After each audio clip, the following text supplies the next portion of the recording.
When we think about the importance of the topic of how we got the Bible, how can it be overstated? When we think about the religious world or the world at large, there's a lot of interest in the Bible. There's no question about that. People are curious about the Bible. They're curious about God. And like you'll have this Life magazine cover, who is God? Well, don't have a problem with the question. I don't suppose that you would have a problem with the question either. And when we go inside this particular issue, it talks about the face of God. And what is it that describes God, characterizes God? What are we going to know about the nature of God? Well, and when we think about magazines like this and others that like U.S. News and World Report that is talking about the Bible and who wrote the Bible, and it has a subtitle, Surprising New Theories. Well, I guess the old theories aren't too hot anymore. Now we've got to come up with some new theories, and those theories are surprising, and that's what we're seeing on the screen right there. Where are we going to go to get the answer to the very nature and character of God? Well, our answer is easy. We're going to go to the Bible. Now, because you know that, Satan knows that. And because Satan knows that, then it's obvious that Satan is going to do his dead level best to try to minimize or completely eliminate and reduce the significance and the credibility of the Bible. The Bible's credibility has been challenged with the very claims of inspiration. We talked about that in the first session. The Bible's credibility has been challenged by people that have said, we don't have the right books. And so, there are lost books. There are some books that got in that shouldn't have got in. There are some books that didn't get in that should have gotten in. And so you've got these people that are challenging the credibility. And so with this particular session, and Steve, it's not responding. We're talking about this idea of the transmission of the text. All right, so with this particular idea, then what is it that we mean by when we talk about the transmission of the text? Have you ever played the game Gossip, where you've got a line of people, and I know it's called different, maybe by different names in different parts of the country, but you've got a line of people and somebody whispers a message into the ear of the first person, and then they give it to the next person, next person, next person. If you ever played this game, the last person has it exactly right?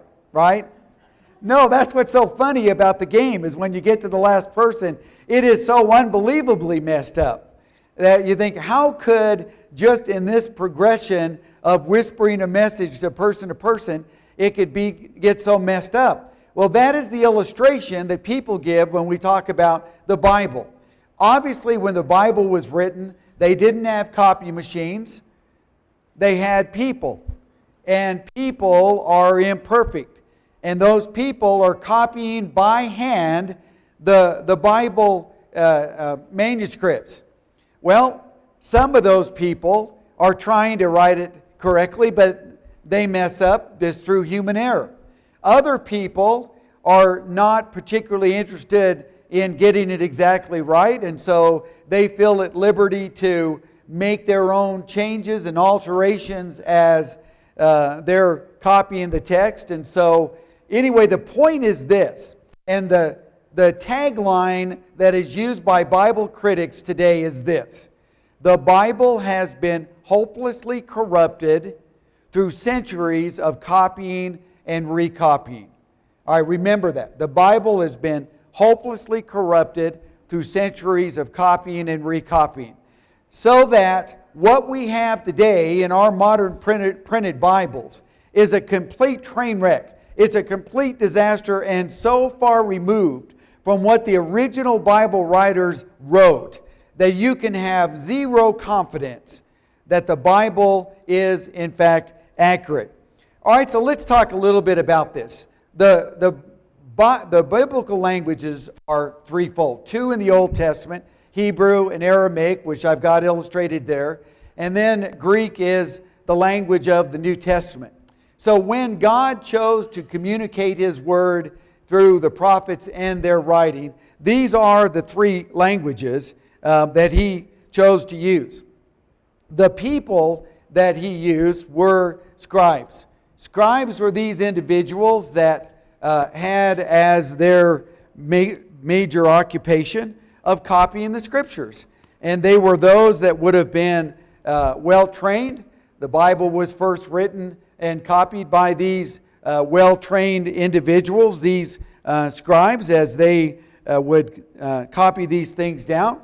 Well, these guys were those that, in this particular illustration, he's probably in what is known as a scriptorium. A scriptorium was where you would have your head up and someone is reading a document, and then you're writing down what it is that they're reading. And you can imagine how you could mass produce a document through this particular procedure. For example, let's say that we were all going to make a copy of a particular book, and somebody gets in front of us and they're reading, and we've all got our paper and our pencils and we're writing down. Well, in the process of time that it would take for the book to be read to us, we could produce as many people as we have in the auditorium this afternoon. 600, 700 people. Well, I did that for the tape. Someone's going to know that there's not really that many people here, but sometimes scriptoriums were used to produce more copies, and here is a wall relief that depicts a scriptorium. You'll notice that they've all got their paper and pencil up, and they look like they have arrows in their head, but those are spare pens. You couldn't tell the guy that was reading, time out, I broke my pen, I'll go back to my room and get another one, and everybody else is waiting. You had to be ready to go. And then in this next slide, Steve, here is an actual picture of a scriptorium, and you can see the tables there and the little footstool for them. But I include this picture, which really isn't all that good a picture, because of what was found in that dark archway on the far top left. Because what was found in there was an amazing discovery. Remember that picture, remember that room, and I'll talk about it here after a bit. All right, so the Bible was mainly written or copied on what is known as parchment, which are animal skins, and papyrus, which is made from a plant. Now, if you look at this particular illustration, you could see that it was professionally done, and it was done in sheets. Paper was so valuable that they were not going to waste any paper at all, that they would sew the pages together, and when they filled up a page, then they would sew another page on there and then move on to the next one.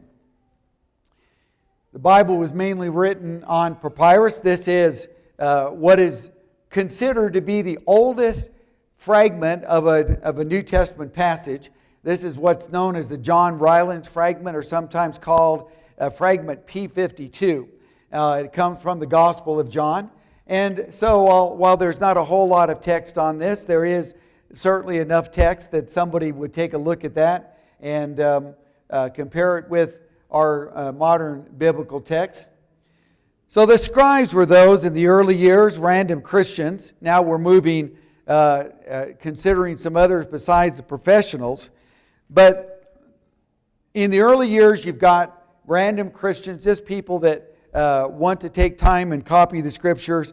Later, you had these monks, these scholars, and sometimes in remote places like what is being here at the foot of Mount Sinai on the left, or Mount Athos on the right, is where these monks in these isolated places would spend hours and hours of their time copying the New Testament Scriptures. And it was a profession that really required a lot of discipline, and careful instruction went into that. This is a wall relief that actually is an Egyptian wall relief that dates about 900 BC.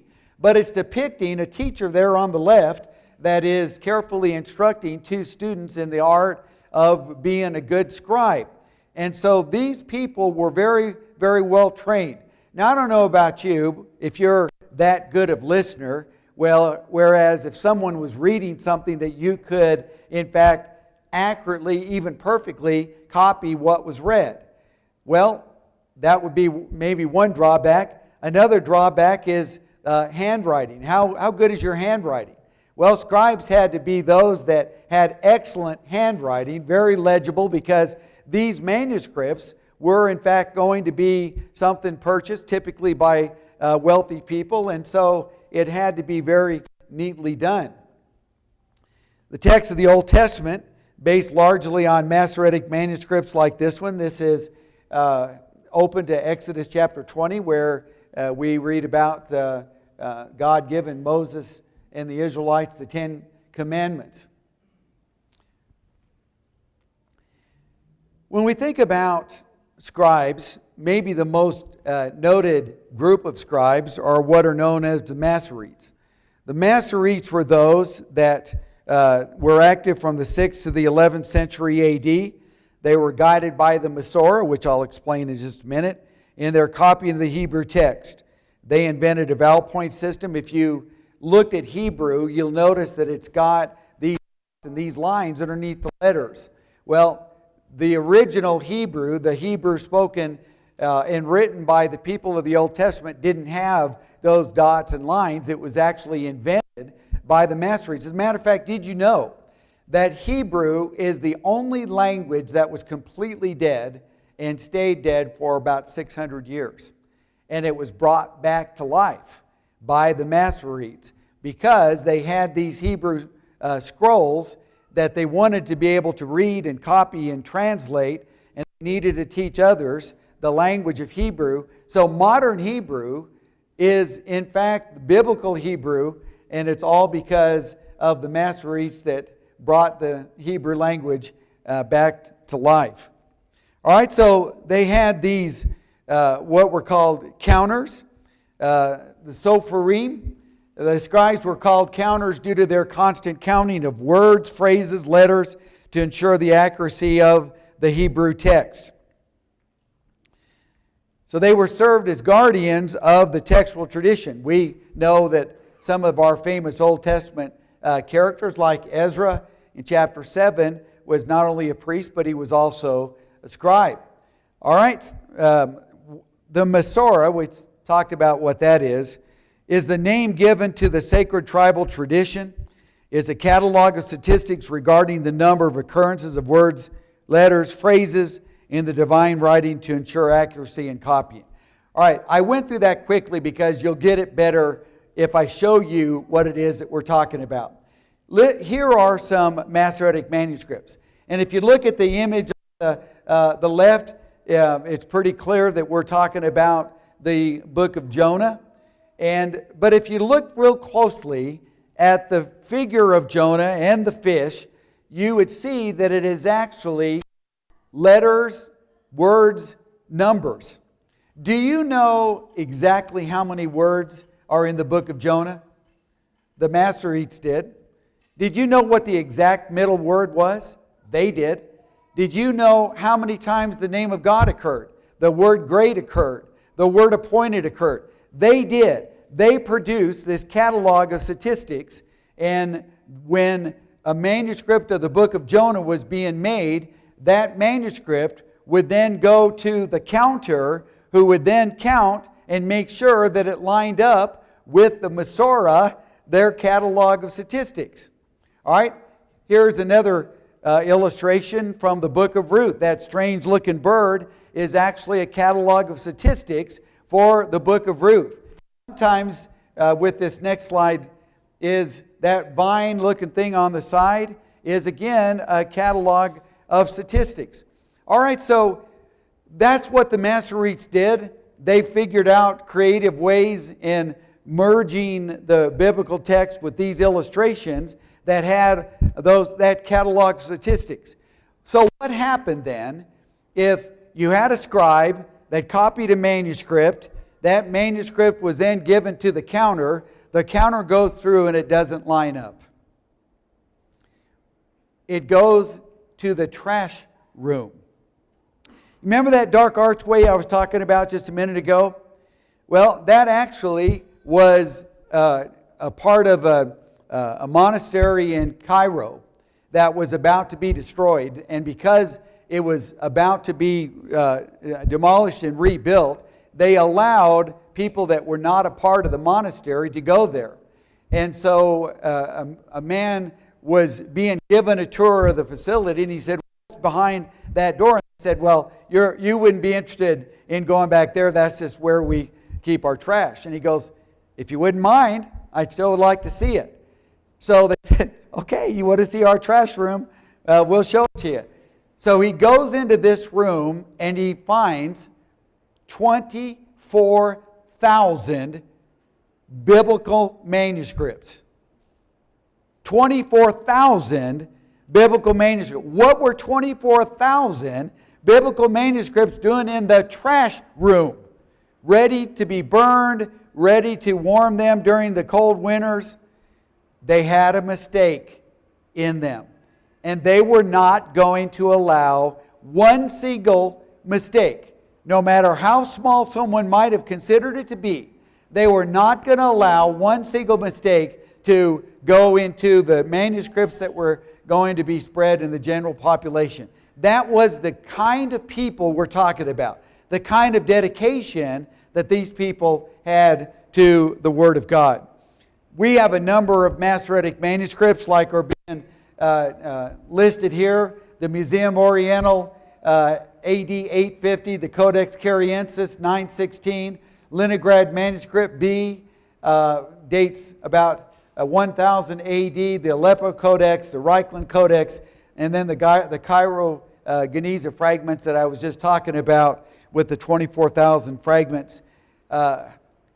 If you look at this, you might say, but there's a problem with that.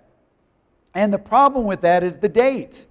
The dates, 850, 916, while old, it's not old enough, because the Old Testament manuscripts were written and the Old Testament ended at about 425 BC. And so look at the dates.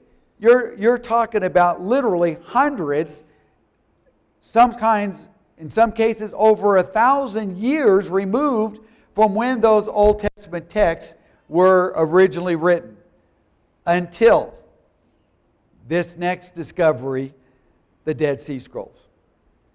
The Dead Sea Scrolls are arguably the most important archaeological discovery ever made. Certainly when it comes to biblical manuscripts, the most important discovery ever made.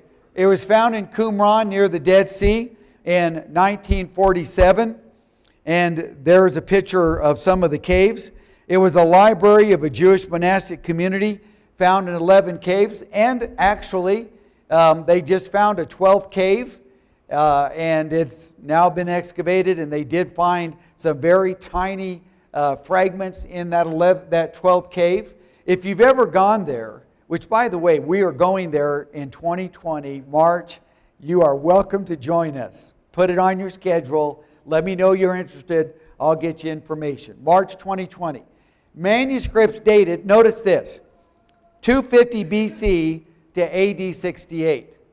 Now we know that it was closed off in AD 68 because that's when this Qumran community, the people that lived in this community that was on top of where those caves are found, that community was destroyed by the Romans in 68 AD. All right, so what we had was these manuscripts that were in those caves, and the Essenes that lived in this community they knew the Romans were coming, and they wanted to protect their most precious possession, which was their scrolls. And so they decided that they would put them in these jars, and they would then put the jars in these caves, and hopefully the Romans would not go look in the caves. And they were right. Not only did the Romans not look in the caves, but neither did anybody else for nearly 2,000 years. They remained untouched in these caves until you had a young boy that was shepherding some goats. He thought one of his goats ran into a cave. He didn't want to go to the cave, so he took a rock and launched it into the cave. And when it flew into the cave, a loud crash occurred. And he goes, uh-oh. Took a look into the cave, found that his rock had broken one of these jars, and the Dead Sea Scrolls were discovered. So what was discovered in these 11 caves? 230, get that, 230 biblical manuscripts found among other library materials. Actually, there was over 900 manuscripts total, 230 of which were biblical. It predated the Masoretic manuscripts by 1,000 years. That was an amazing leap in time. Going back to these Hebrew texts 1,000 years. All right? These ancient scrolls are very fragile. People sometimes wonder about the way God works and the providence of God. Why 1947? Well, believe it or not, infrared technology and some chemical advancements had been discovered in the 1900s, so that even the blackened portions of these scrolls could be read. Imagine that. So even though these scrolls were corrupted, they were still, with chemicals and laser red technology, able to read what these scrolls said. All right, so sometimes what we have is a fragment, like this particular fragment. And what we're looking at was found in the fourth cave at Qumran. It's Paleo-Hebrew script. This was always exciting because it's the oldest type of writing of Hebrew. Whenever they found this Paleo-Hebrew, they knew that it predated the time of Christ, because Hebrew was written differently during the time of Christ and after. And then that's the book of Nahum that we're looking at there, written in that Paleo-Hebrew script. Some of the other material that was found is this scroll called the Temple Scroll. It gave us a lot of information about what it is that the Essenes believed, what they practiced, how they felt about politics. And that particular scroll, as you can see, for the most part, is very well preserved. But the most exciting discovery was this. The Isaiah scroll. Yeah, that's it. The Isaiah scroll, perfectly preserved, all 66 chapters. Well, amazing discovery. And so they take this Isaiah scroll. Go ahead, Steve. They unroll the scroll, and word by word, they compare the Isaiah scroll, dated 250 BC, Paleo-Hebrew script, with our modern Hebrew text. Scholars were quick to line up and give their opinion on what was going to be found.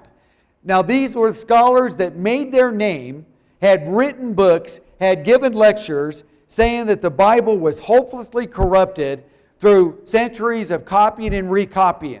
And they're saying, finally, now we're going to be able to prove that what we were saying was true. And there were some that were saying the Isaiah scroll is going to be 50% different, 60% different. There was even one guy that was saying it's going to be 90% different. They're not even going to look like the same document. So, the Isaiah scroll was unrolled. Scholars went through verse by verse, word by word, and Gleason Archer said, are you ready? That the Isaiah scroll was 95% the same. 95% the same. And the 5% variant were just differences in spelling. You know, like in English, sometimes the old English of the word Savior had a U in it, and the modern way leaves the U off. The word honor is the same way. Those were the kind of differences that were found. 95% the same. Now, guess what? All those scholars that were so quick to say the Bible was hopelessly corrupted, they're looking like idiots now. Because now, for the very first time, we've got what is considered scientific evidence that the Bible not only was not hopelessly corrupted, it wasn't corrupted at all. In fact, those people that copied the Bible did an incredible job of preserving, accurately copying the biblical text. It drives me nuts when I hear people today that still champion the view that the Bible was hopelessly corrupted, when there is amazing evidence to the contrary. Plus, if you think about this, who is it that would have copied the Bible? People that hated it? People that wanted to destroy it? Of course not.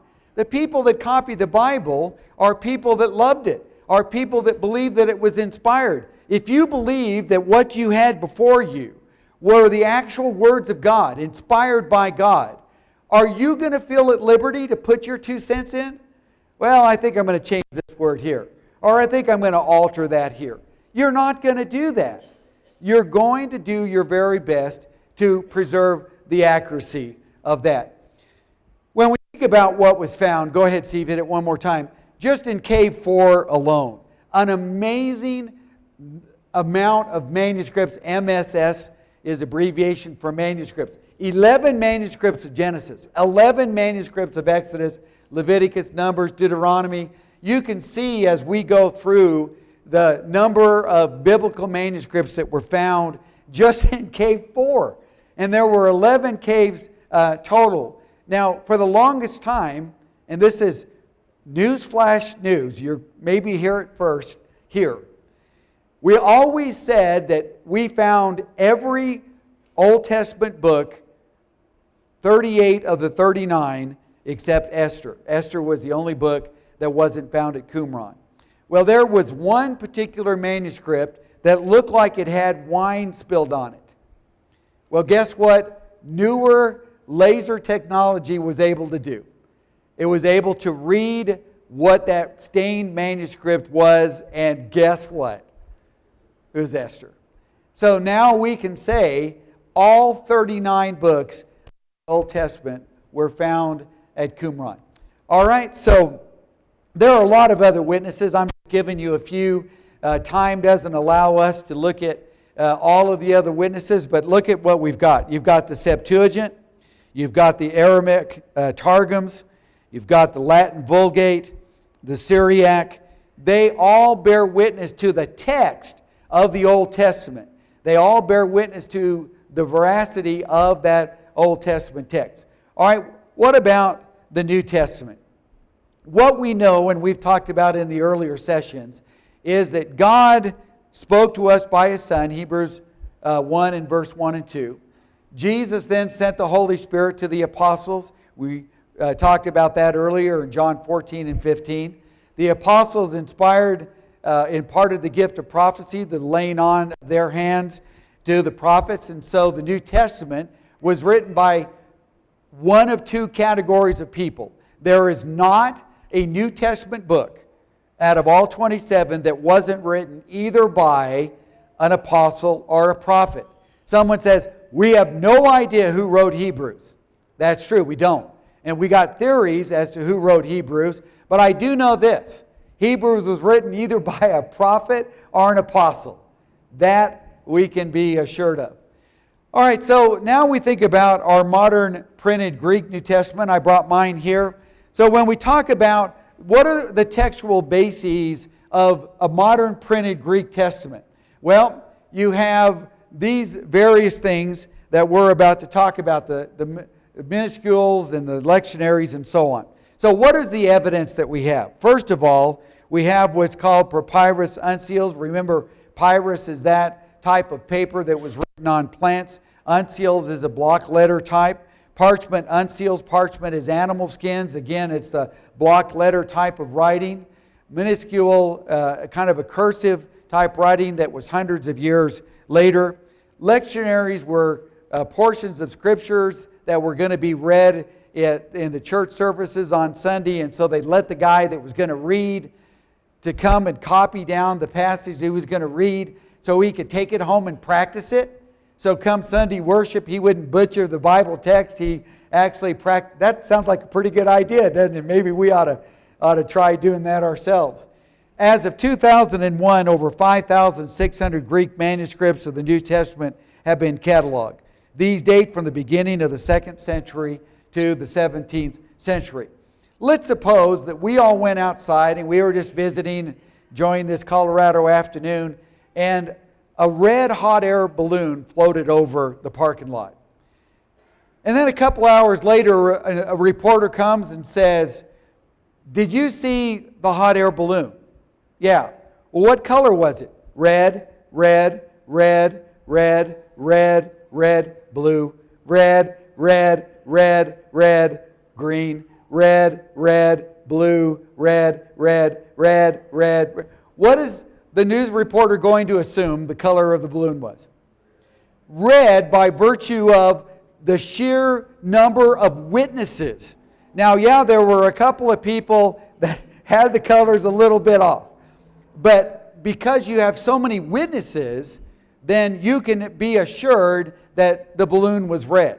Same with the text of the New Testament. We've got 5,600, actually it's almost now 5,700 manuscripts to the Greek New Testament that have been cataloged. All right, like what? Well, we already talked about papyrus uncials like the John Ragland's fragment. We've got Chester Beatty papyrus that's being pictured there. We have the Nomina Sacra contraction and the Bodmer papyrus. All of these are witnesses to the New Testament. We've got parchment uncials. You can see that it's an animal skin. It's a little bit different color to it. We've got the Vaticanus, one of the most famous of the big three. Sinaiticus is the other one. And then the third one was the Alexandrinus. We got the Codex Laudianus, the 6th or 7th century, is the earliest manuscript that has the eunuch's confession that we read about in Acts chapter 8. And hold on, Steve, back up to that last one. Does it look like it's kind of faded and there's some writing? This is what's called a palimpsest.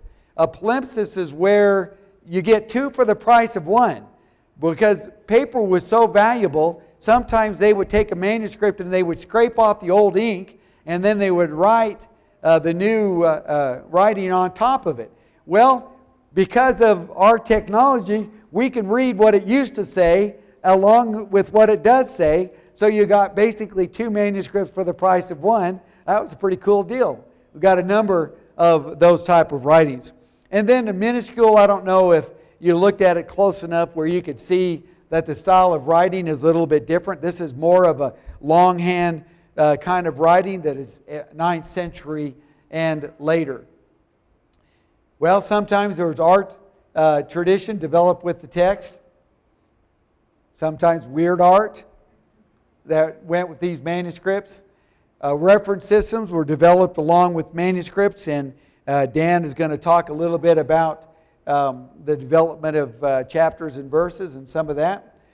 Other evidence for the New Testament text. All right, we looked at the Greek, which we've got over 5,600 of those, but that's not it. Not all. We've got Latin manuscripts, Syriac, Coptic, Gothic, Ethiopian, Armenian translations that all contribute to the making of our New Testament. So when we think about all of these witnesses combined, what are we looking at? We've got the papyri, the Greek manuscripts written on papyrus. We've got uncials written in the block kind of letters.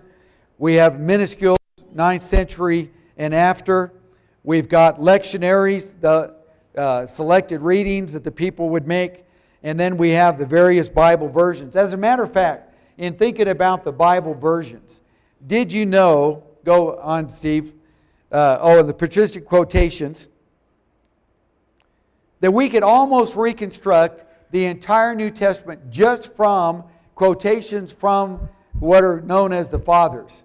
As a matter of fact, did you know that we could reproduce the entire New Testament except for 11 verses just from the quotations from the Fathers? So if suddenly we lost all of our manuscripts, we could reproduce the New Testament just from quotations.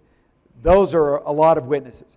All right, so here's Solomon's scepter. He's in that trash room that we were talking about that had the 24,000 manuscripts in it.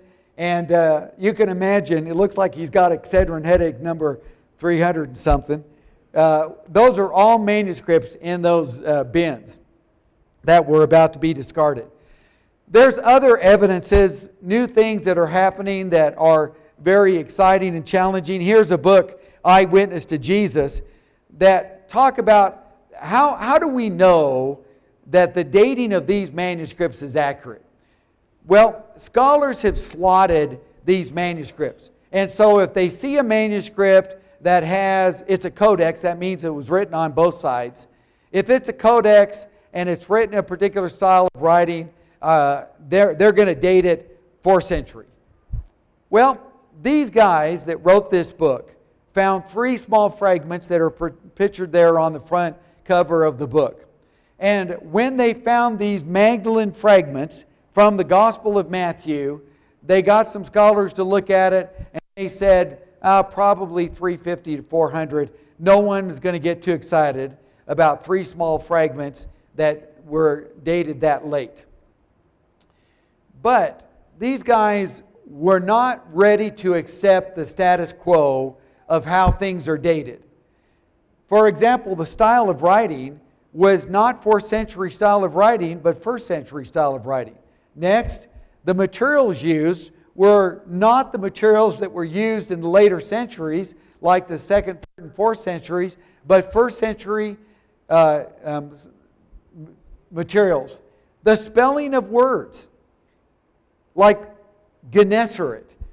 There was an old way that word was spelled, and then there was a way that it was adjusted about 300 AD. Well, this was the old way of spelling. And then the abbreviation of divine names. Did you know that in the oldest of our Greek manuscripts, they would just give the first letter and the last letter? So, example, if you were writing the word for Lord, Kyrios, you just put KS. You're writing the name for God, Theos, you just do the theta and then the sigma. Well, that was the ancient way of doing that. That was the way it was on these fragments. And so when we looked at all of this, there are guys that have come and said, we think that those 3 fragments are 1st century fragments. And that would predate the John Ryland fragment by 30, 40 years. And so you might be looking at what are truly the oldest New Testament fragments known to us. Plus, it's kind of thrown into confusion, this whole idea of dating. There are people now that are saying, we think we've got fragments that are a lot older than that. Plus, Cave 7, people say, were there anything New Testament found in Qumran? 2 small fragments, one from Mark chapter 6 and one from 1 Timothy was found in Cave 7. You don't hear much about that, but that's true.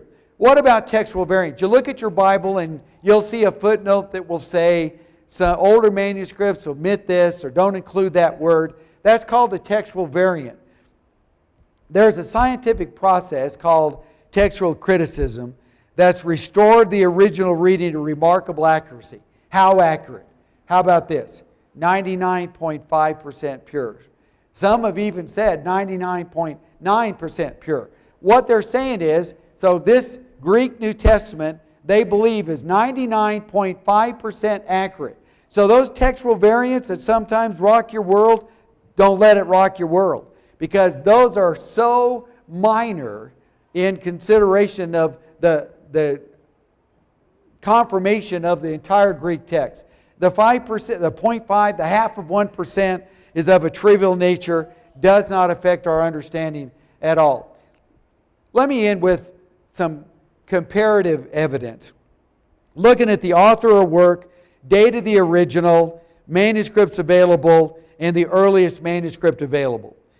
Thucydides, that wrote about 460 BC, 8 manuscripts available that date 900 AD. Scholars say it hasn't been corrupted. These manuscripts are accurate to the writings of Thucydides. Herodotus, 400 BC, a few scarce manuscripts that date 950 AD. These are accurate. They haven't been corrupted. And then Julius Caesar and the history of the Gallic Wars, 58 to 50 BC was when it was written. We got 5 manuscripts, hasn't been corrupted. Aristotle, same thing. And then we get to the New Testament, written 50 to 95 AD, 20,000 plus manuscripts available, some of which date to 100 AD, just 50 years later or less. Oh, it's been hopelessly corrupted. Somebody's not being honest, folks, when they don't think any of these other writings are corrupted, but when we get to the Bible, oh yeah, it's been hopelessly corrupted. So, what is the bottom line? What conclusion can we draw?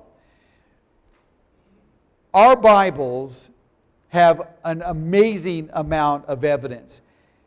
There is not any reason for anybody in the world today to say we do not have accurately copied manuscripts of the Old Testament or the New Testament. There's an abundance of evidence to that. But that still leaves us with one problem. How do we know that this Greek Bible and this Hebrew Bible was accurately translated? Well, that's the next session. That's what Dan Owen is going to cover. Thank you very much for your attention.